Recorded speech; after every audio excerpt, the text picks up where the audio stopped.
Patrice Ferrus nous a rejoint. Bonsoir Patrice. Bonsoir Nfante. Gros plan dans un instant sur un changement majeur qui s'annonce dans l'aérien en Afrique.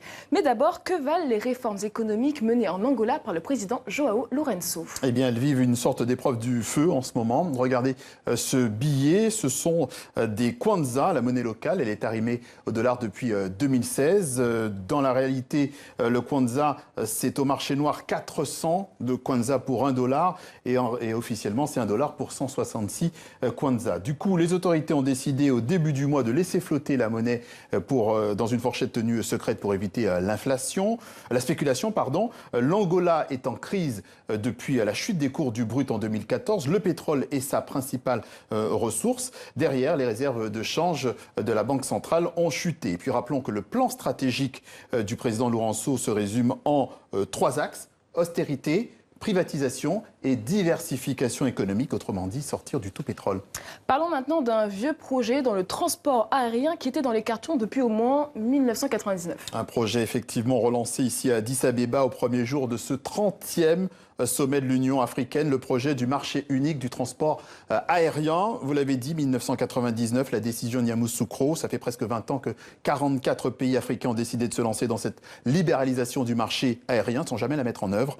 On y est, presque en tout cas. Ce n'est pas une adhésion automatique. Pour l'instant, seuls 23 pays ont souscrit à la nouvelle donne. Écoutez Paul Kagame, le président rwandais, qui a pris dont le pays a pris la présidence de la tournante de l'institution. Aujourd'hui, nous lançons ce marché unique du transport aérien en Afrique.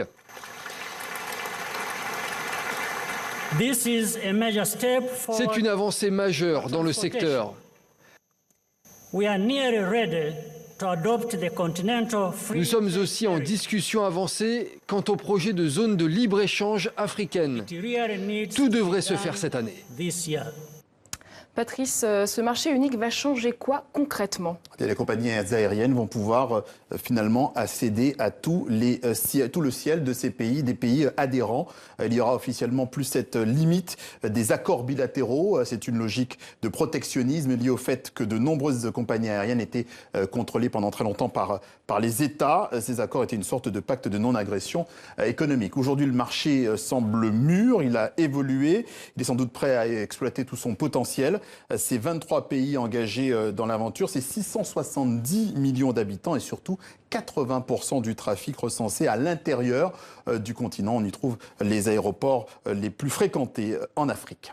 Qu'en est-il des retombées économiques? Alors tout est à construire, évidemment, mais l'idée c'est que l'on actionne là un nouveau levier d'opportunités économiques, promotion du commerce, investissement transfrontalier et puis le tourisme. Alors, les promoteurs de ce marché unique se gardent bien de donner un calendrier, mais ils tablent quand même sur la création de 300 000 emplois directs supplémentaires et de 2 millions d'emplois indirects dans une industrie aéronautique qui génère 8 millions d'emplois sur le continent. Il s'agit aussi de corriger progressivement ce qui pourrait être perçu comme une sorte d'anomalie. Aujourd'hui, 80% du trafic aérien en Afrique s'effectue à travers des compagnies non africaines.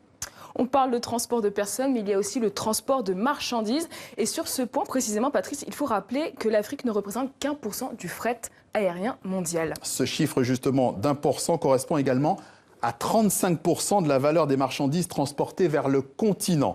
Donc logiquement, si on parvient à augmenter la contribution du continent africain sur le fret aérien mondial, on génère mécaniquement plus de richesses en Afrique. Concernant, vous l'avez constaté, vous l'avez signalé, le transport de personnes, gardons aussi à l'esprit que l'essentiel du marché du tourisme en Afrique est à hauteur de 80-85% et directement dépendant du transport aérien. Donc ça veut dire en tout cas que le marché unique du transport aérien est prometteur. Prometteur, effectivement, avec une grosse pression sur les épaules. Ce marché unique est un peu la maison témoin du fameux Agenda 2063. Tout est dit dans le titre. C'est un vaste programme de transformation de l'Afrique acté en 2015 par l'Union africaine. Un programme qui a ses détracteurs, il faut le noter. En tout cas, si tout se passe comme prévu, on parle aussi de la création bientôt d'un passeport africain qui faciliterait finalement les déplacements des citoyens africains donc sur le continent. Merci beaucoup Patrice. On vous retrouve dans 15 jours.